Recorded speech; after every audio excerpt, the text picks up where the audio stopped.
네, 이번 차수는 실무사례 학습하기에서 사업소득, 자문료의 원천징수에 대해서 한번 학습을 해보겠습니다. 교재는 124페이지고 일단은 한번 내용을 읽어보면요. 주상공은 홍길동으로부터 내부 업무 개선을 위한 경영 컨설팅, 즉 자문 용역을 제공받았다. 그러니까 우리가 상공이고 이번에 이제 홍길동이라는 사람을 불러가지고 내부 업무 개선 자문 용역을 한번 제공받았다고 가정하는 거죠. 그 대가로 1,000만 원을 5월 1일에 지급했다. 이때 홍길동은 경영자문을 계속적이고 반복적으로 하고 있어 사업자에 해당한다고 가정한다라고 되어 있습니다. 일단은 이 사례 자체가 현실에서보다는 약간 가정 하나를 두고 있는데 그게 홍길동이라는 사람이 계속적 반복적으로 이런 자문을 해주고 있다. 일단은 이 사람이 홍길동이 계속적 반복적으로 하지 않고 어떻게 우연히 한 번 한 거면 사업소득이 아니라 기타소득이거든요. 근데 이제 계속적 반복적으로 하니까 사업소득이라고 가정했고요. 그리고 또 더 중요한 가정 하나가 홍길동이 이렇게 계속적 반복적으로 한번 자문해주고 1,000만 원 정도의 그 자문료를 받는 사업자라면 아마 10중 8구 사업자 등록이 돼 있었을 겁니다.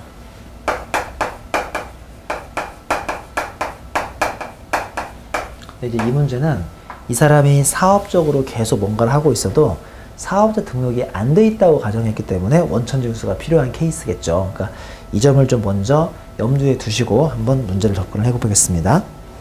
자, 요구사항을 보면 회사가 징수해야 할 원천징수 세액 및 특별징수세액을 계산하고 홍길동에게 원천징수 영수증을 발급하시오 라고 되어 있습니다. 비교적 간단한데요.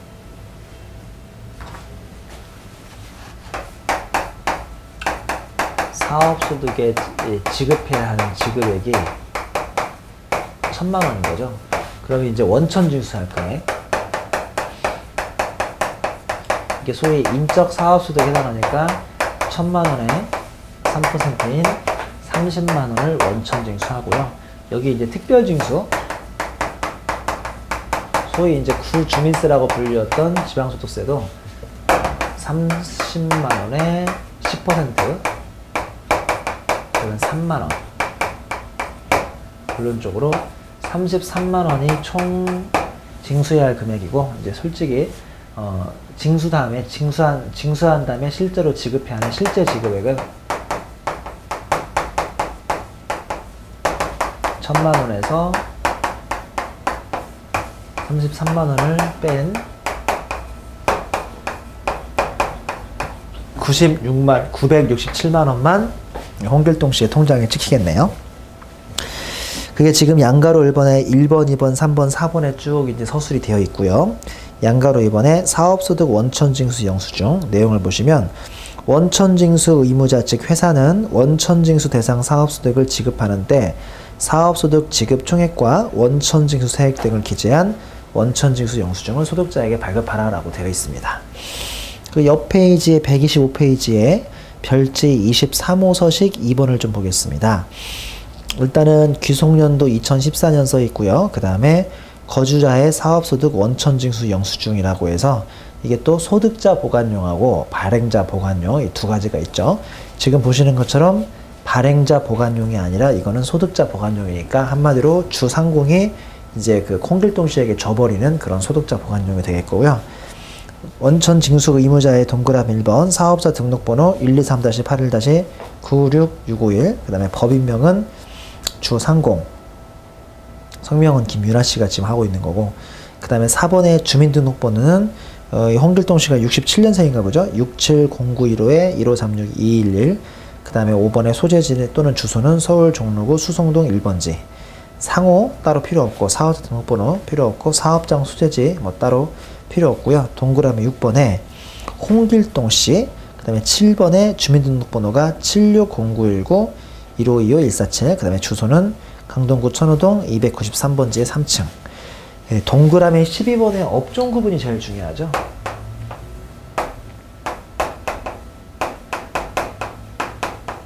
이제 업종 구분이 보면 코드가 여기 같은 경우는 940600 코드라고 적혀 있습니다.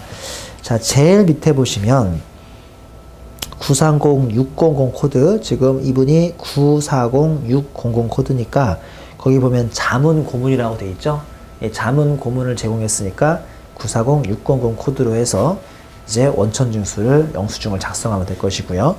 그 밑에 연도는 14년 5월 1일, 그 다음에 귀속도 14년 5월, 지급 총액은 1000만원인데 동그라미 16번에 세율이 30%, 17번이 소득세가 30만원, 18번이 지방소득세가 3만원, 그래서 걔는 33만원을 이번 기회에 원천징수를 하겠습니다. 자, 이런 식으로 이제 사업자의 그 원천징수 영수증까지 한번 살펴봤고요. 다음 페이지 126페이지는 3절에 기타소득 원천징수 따라잡기입니다. 그러니까 사업소득을 원천징수하는 경우도 있을 텐데 여러분들이 기타소득을 원천징수를 할 때도 많이 있을 겁니다. 실무에서 이제 많이 나오는 질문이 그러면 이 사업소득하고 기타소득을 어떻게 구분하느냐 이런 질문들이 상당히 많이 나오는데요. 안타깝게도 제가 이제 강의 시간에 짧은 시간에 사업소득하고 기타소득을 어떻게 원천징수하는지를 이제 무자르듯이 딱 잘라서 얘기하는 건 상당히 어려운 일인데요. 우리가 일반적으로 실무적으로 사업소득이라 하면 그 일을 계속적이나 아니면 반복적으로 하는 경우는 일반적으로 사업소득이라고 하고요. 기타소득은 이제 일시적, 우발적으로 하는 경우를 기타소득이라고 얘기하죠. 근데 이거는 말 그대로 좀 선언적인 의미에 불과한 거고 실제로 이제 그 행위가 계속적 반복적인지 아니면 일시적 우발적인지는 상당히 이제 사실 판단을 가미하는 판단의 요소가 분명히 필요한 문제입니다. 예를 들어서 이제 저 같은 이제 강사 같은 경우는 별도의 직업이 따로 있고요. 저 같은 경우도 이제 공인회계사라는 별도의 직업이 따로 있고 이렇게 이제 시간이 많으면 가서 일회성으로 실무 강의를 해드리죠. 이런 경우는 기타 소득으로 많이 신고하고 있는데 이제 이렇게 일회성 강의가 아니라 강의가 계속 이제 업이 될 정도로 상당히 계속적이고 전문적으로 강의를 하는 경우에는 사업소득으로 가세가 되는 경우도 있고요. 실무에서는 기타 소득인지 사업소득인지에 따라서 이 받아가시는 분이 상당히 체감적으로 느껴지는 게 다른 게 예를 들어서 기타 소득은 강사료가 100만원이 나온다고 치더라도 이제 무조건 80만원까지는 필요경비로 인정이 되니까 100만원에 80%가 인정이 되면 기타 소득 금액으로 남는 금액은 20만원밖에 안 잡히는데요. 거기에 비해서 사업소득은 100만원이 강사료면 거기에 솔직히 기장을 통해서 내가 얼마를 사업소득 관련된 거에 비용으로 들어갔는지를 일일이 영수증 등의 증빙을 싹 다 챙겨야만 이 금액이 인정이 되다 보니까 일반적으로 받아가시는 분 입장에서는 기타 소득이 자연스럽게 필요경비도 인정되고 해서 그나마 약간 이제 유리한 제도라고 생각하면 되겠는데요. 그렇다고 계속적 반복적으로 계속 그 일을 하시는 분이 세대상으로의 그 유리한 점을 활용하시고자 기타 소득으로 무조건적으로 신고해서는 나중에 세무조사에 세무당국에 문제가 될 수도 있으니까 사업소득과 기타 소득의 구분은 상당히 중요한 요소입니다. 126페이지 1점 보면 원천징수 대상 이제 사업소득 내용을 보면 기타소득이란 이자소득, 배당소득, 사업소득, 근로소득, 연금소득, 퇴직소득, 양도소득 외의 소득으로서 상당히 재밌네요. 부정적인 정의가 들어가 있죠. 이런 것들 외의 소득으로서 일시적 우발적인 성격의 소득을 말한다. 반면에 계속적 반복적으로 발생하는 소득은 사업소득으로 분류된다라고 되어 있습니다. 박스 보시면 열거주의 과세 방법으로 되고 있고 다른 소득 우선 원칙으로 되어 있으니까 이제 기타 소득으로 과세가 되려면 지금부터 배울 25가지 정도로 이렇게 법전에 세법전에 열거가 되어 있어야 하고 비슷한 성격의 다른 사업소득 등으로 앞서버리면 이제 그쪽으로 과세가 되고 기타 소득으로는 과세가 되지 않습니다. 박스 밑에 주에 뭐라고 써 있냐면 만약 소득자가 소설가라면 문해창작소득이 사업소득으로 우선 적용됨이라고 되어 있습니다. 자, 이건 무슨 말이냐? 이따가 기타소득의 그 범위에 보면 이 문해창작에 관련된 소득이라는 게 있습니다. 문해창작에 관련된 소득. 문해창작에 관련된 소득. 예를 들어서 이제 일반 그 개인이 뭔가 신문사에다가 원고를 투고하고 그 원고료를 받는 돈, 원고료. 이게 전형적인 일회성 성격으로 봐서 이건 기타 소득으로 과세가 되거든요. 근데 그게 아니라 개인이 아니라 우리 소설가 누구를 예를 들을까요? 이회수 씨? 소설가 이회수 씨가 이제 그 소설을 책을 찍습니다. 책을 하나 쓰고 그 출판사로부터 이제 원고료를 받겠죠. 요거는 자기가 책을 쓴다는 게 일회성으로 일시적 우발적으로 쓰는 경우라기보다는 이제 이분은 이게 업이지 않습니까? 소설가로서 계속 책을 쓰고 원고료를 받는 게 업이다 보니까 이런 경우는 당연히 사업소득이 앞서는 겁니다. 자, 126페이지 보시면 양가로 1번 법정 필요경비가 인정되는 기타 소득이 있는가 하면 127페이지 양가로 2번은 실제 필요경비를 공제하는 기타 소득이 있습니다. 둘 다 물론 중요한 내용인데 우리가 이제 법인에서 회계팀이나 경영지원팀이나 인사팀, 총무팀 이런 데 근무하시다 보면 우리가 누구한테 프리랜서를 고용한다기보다는 프리랜서하고 한번 거래를 하고 프리랜서로부터 용역을 제공받고 그 대가를 주는 경우는 거의 126페이지 양가로 1번 법정 필요경비가 인정되는 기타 소득이라고 생각하시면 되니까요.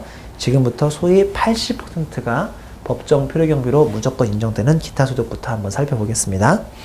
반가로 1번이 원작자의 원고료죠. 이거 아까 말씀드렸죠?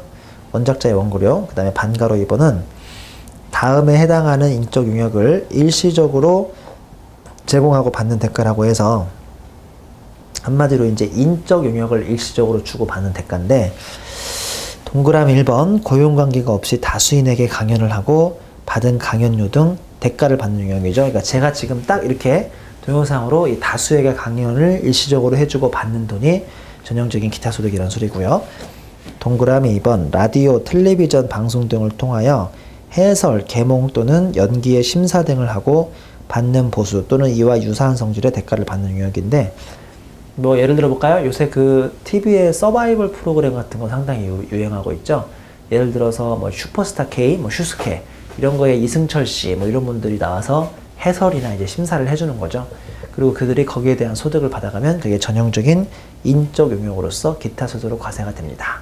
가 아닌 거 아시죠? 이제 그분들은 그 항상 TV에 나와가지고 해설이나 심사해주니까 그걸 업으로 하다 보니까 이제 그분들이 하시면 소위 사업소득이 과세가 되고요. 그게 아니라 뭐 이제 고인이지만 예전에 그 앙드레김 그 디자이너께서 디자인 일과 별도로 미스코리아 선발대회에 나가서 이제 뭐 심사해주고 이제 이런 것들이 그분들은 일회성을 한다고 가정하고 기타 소득으로 과세가 되는 거죠.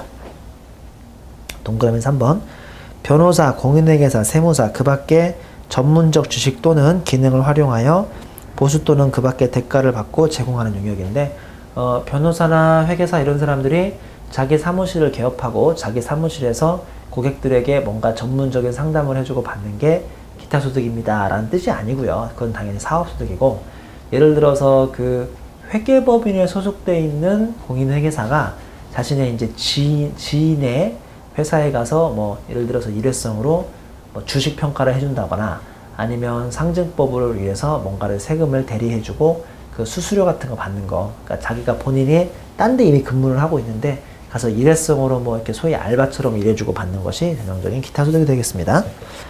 동그라미 4번 그 밖에 고용관계 없이 수당 또는 이와 유사한 성질의 대가를 받고 제공하는 용역도 여러가지 인적 용역에 해당이 되고요. 그 다음에 반가로 3번 주택 입주 지체 보상금인데 뭐 요새는 실무에서 이제 이런 경우가 거의 없습니다. 예전 같은 경우는 그 아파트 완공을 우리나라는 이제 빨리빨리 이런 조급증 이런 문화가 있으니까 실제로 지금부터 2년 후인 2016년 12월 31일 정도에 아파트를 이제 완공할 수 있다고 공고를 내고 이제 분양을 받은 다음에 실제 아파트를 짓고 있는데 이게 너무 좀 처음부터 공사기간이 너무나 촉박했거든요. 그래서 실제로 완공이 2016년 12월 31일이 아니라 해를 넘겨버려 가지고 2017년 3월 31일이었다고 칩니다. 그리고 원래 입주하기로 한 날이 벌써 3개월이 지났지 않습니까? 그러면 그것만 믿고 앞집을 싹 다 처분해버리고 2016년 12월 31일자로 이사날짜를 받아놓은 선량한 그 입주자인 뭐 이제 김 과장 같은 경우는 3개월 동안 집이 붕 떠버리니까 어디 가서 모텔에 살든지 호텔에 살든지 그래야 할 거 아닙니까? 이제 그런 게 미안하다며 그 소위 건설사가 이런 입주 예정자한테 주는 것을 소위 주택 입주 지체 상금 또는 지체 보상금이라고 하죠. 이제 이거야말로 또 전형적으로 일회성으로 받는 소득이겠죠. 이런 것도 기타 소득이고요. 반가로 4번 지역권 지상권을 설정하거나 대여하고 받는 급품도 기타 소득. 네, 반가로 5번에 공익법인이 주무관청의 승인을 받아 시상하는 상금 및 부상과 다수가 순위 경쟁에서 대회에서 입상자가 받는 상금 및 부상금, 이제 이런 게 소위 얘기하는 제세공과금이라고. 왜 우리가 경품 이벤트에 당첨되면 단 제세공과금은 본인 부담 이런 말 많이 있죠. 전형적인 제세공과금. 자, 그 다음에 반가로 6번 무형자산입니다. 광업권, 어업권, 산업재산권, 산업정보, 상업상비밀, 상표권, 영업권 이런 거 무형자산이라고 하는데, 이런 것들을 남한테 양도하거나 대여하고 금품을 받아도 전형적인 기타 소득이고요. 마지막으로 반가로 7번 서화 및 골동품의 양도죠. 이 서화 및 골동품의 양도, 이거 엄밀히 말하면 부자들이나 이제 서화나 골동품을 양도하는데, 이게 참 말씀드리기 좀 뭐한 게, 이 서화 및 골동품의 양도에 대해서 기타 소득을 과세하겠다는 그 처음 취지는 2000년대 초반부터 끊임없이 우리 과세당국을 통해서 이제 제기가 됐었는데, 이게 번번이 이제 국회를 통과하지 못하고 국회의원들이 제가를 해주지 못해가지고 시행이 계속 연기되고 했습니다. 뭐 그래서 한간에는 이제 국회의원들이 이게 부자들을 너무 대변해주는 게 아니냐 그런 말이 있었는데, 이게 드디어 이제 한 2013년 그때부터 서화 및 골동품의 양도소득에 대해서 과세가 되고 있는데, 가로 열고 아직은 시행 초기여서 그런지 양도가액이 6천만 원 이상인 경우에나 과세가 되고요. 그 다음에 양도를 현재 생존해 있는 국내 원작자의 작품은 제외니까 돌아가신 원작자의 그림 같은 걸 사고 팔거나 이제 그럴 때만 양도소득세가 과세가 됩니다. 근데 중요한 것은 기타 소득이 과세가 되는 거죠. 양도소득세가 아니라. 지금 설명드렸던 1번부터 7번까지의 7가지는 법정 필요경비라고 해서 최대 80%까지를 인정받을 수 있는 그런 내용입니다. 자, 그 내용은 어디에 있냐면 129페이지 있죠. 129페이지 보면 3점의 기타 소득의 계산 구조라고 해서 박스를 보시면 기타 소득 금액은 총수익 금액에서 필요경비를 빼라고 되어 있고, 거기 주에 보시면 필요경비의 공제 방법이 있죠.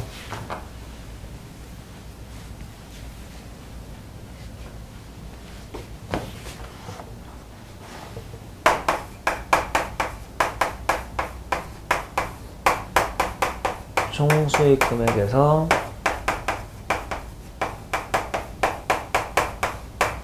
필요경비를 빼면 기타 소득 금액이 나오죠.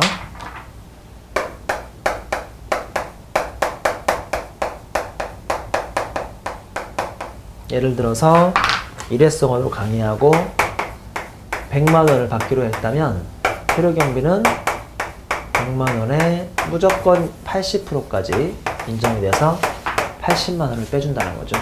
그러면 기타 소득 금액으로 남는 돈은 20만 원에 대해서만 남게 됩니다. 그 129페이지 박스 밑에 주에 보면 필요경비의 공제 방법이라고 해서 양가로 1번 법정 필요경비는 맥시멈 총수익 금액의 80%와 실제 필요경비라고 되어 있고요. 양가로 2번 그 외에 뭐 실제 필요경비 발생한 것만 빼주는 경우도 있는데, 화살표에 보시면 저희가 왜 아까 앞에서 배웠던 법정 필요경비 공제, 즉 7개를 뺀 모든 기타 소득은 실제 필요경비를 그대로 공제해 줍니다.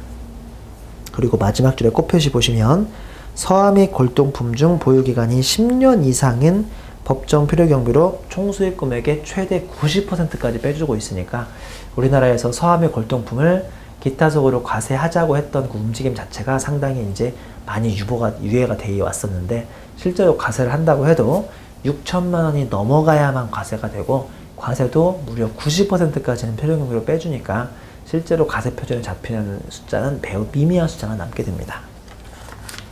저도 근데 뭐 이런 거 하나 있어서 팔아봤으면 좋겠네요. 6천만 원짜리. 팔 일이 없군요. 자, 지금까지 설명한 내용은 132페이지의 실무 사례 학습하기에 한번 나와 있는데요. 요것만 좀 간단하게 한번 풀이를 해보도록 하겠습니다. 132페이지의 실무 자료, 주 상공은 3월 25일 최고의 경영 리더십 강사인 홍길동을 초청하여 전 사원을 대상으로 21세기 기업 환경 변화와 대응이라는 주제로 강연회를 개최하고 홍길동에게 강사료를 200만 원을 지급하였다. 단 이 강의는 계속적인 강연이 아닌 일회성 강연이라고 가정한다. 이 가정이 상당히 중요한 거죠. 만약에 이분이 계속적으로 강연을 한 거라면 그때는 사업소득입니다. 기타 소득이 아니라요. 이제 그런 논란을 막기 위해서 이 문제에서는 계속적인 강연이 아니라 이제 일회성 강연이라고 일부러 이제 가정을 한 거죠. 자, 요구사항을 보시면 회사가 징수해야 할 원천징수세액 및 특별징수세액을 계산하고 홍길동에게 원천징수 영수증을 발급하라 라고 되어 있습니다. 자, 양가로 2번 기타 소득 금액은 일단은 200만 원이 아니고 200만 원에서 80%까지 차감하니까 결론적으로는 40만 원만 남습니다. 그리고 반가로 2번에 기타 소득의 원천징수세액은 기타 소득 금액의 또 20% 그러니까 원래 원천 징수를 기타 소득은 20% 하게 돼 있거든요. 그러니까 만약에 100만 원을 지급해서 80만 원이 필요경비에 빠지고 기타 소득 금액이 20만 원이 된다고 해도 다시 세율은 20%만 가세가 되니까 결론적으로 처음 100만 원을 기준으로 하면 이거에 얼마 빠지고요? 1 빼기 80% 빠지고 그러니까 한마디로 20%만 남는다는 소리죠. 이게 20%만 100만 원에 20%만 남고 다시 거기에 원천징수 세율도 20%니까요. 처음 줬던 금액을 기준으로 하면 2는 4%만 그 원천징수를 하는 거죠. 한마디로 4만 원만 원천징수를 합니다. 근데 이제 이 원천징수 4만 원 한 거에 다시 10%가 구주민세로 빠져나가니까 결론적으로 4만 4천 원이 원천징수가 돼서 우리 실무자들은 이거를 그냥 편법으로 간단하게 기타 소득은 4.4%를 원천징수 한다라고 알고 있는데 엄밀히 말하면 4.4%는 아니고요. 20% 세율로 원천징수를 하는데 남는 금액 자체가 원래 20%밖에 안 남으니까 20%에 또 20%여서 4%처럼 느껴질 뿐인 겁니다. 자, 제가 지금 설명한 것은 132페이지 반가로 4번에 총 원천징수세액 88,000원이라고 되어 있고요. 양가로 3번을 보시면 기타 소득 원천징수 영수증 원천징수 의무자인 회사는 원천징수 대상 기타 소득을 지급하는 때 기타 소득 지급 총액과 원천징수 세액 등을 기재한 원천징수 영수증을 소득자에게 발급하라라고 되어 있고요. 133페이지 보시면 거주자의 기타 소득 원천징수 영수증이라고 되어 있습니다. 보면 소득자 보관용이 이제 체크 표시가 되어 있고요. 그 다음에 소득자는 동그라미 6번에 성명은 홍길동씨, 7번에 주민등록번호는 760919-152471이라는 분, 주소는 강동구 천호동 293번지의 3층. 보면 동그라미 9번에 이게 제일 중요하겠죠. 소득 구분 코드 보면 68번은 비과세 기타 소득, 69번은 분리과세 기타 소득, 63번은 연금저축, 60번은 필요경비가 없는 기타 소득, 64번에 서학골동품, 71번에 상금 및 부상, 그 다음에 72번에 광업권, 73번에 지역권, 74번에 주택 입주 지출상금, 75번에 원고료, 76번에 강연료 등이죠. 이거는 강연료 등에 클릭마크 해주시고요. 그 다음에 10번에 동그라미 10번에 지급 연월일은 2013년 9월 19일, 그 다음에 11번에 귀속 연월일도 9월, 그 다음에 지급 총액 같은 경우는 200만원에 동그라미 13번 필요경비는 무조건 80%, 그러면 14번에 소득금액은 20% 남고요. 15번에 세율 20%, 그 다음에 16번에 소득세는 8만원, 지방소득세는 8,000원, 그 다음에 개로 동그라미 19번에 88,000원이 원천징수가 되겠습니다. 자, 이상으로 기타 소득의 원천징수에 대해서 간단하게 학습을 해보았습니다.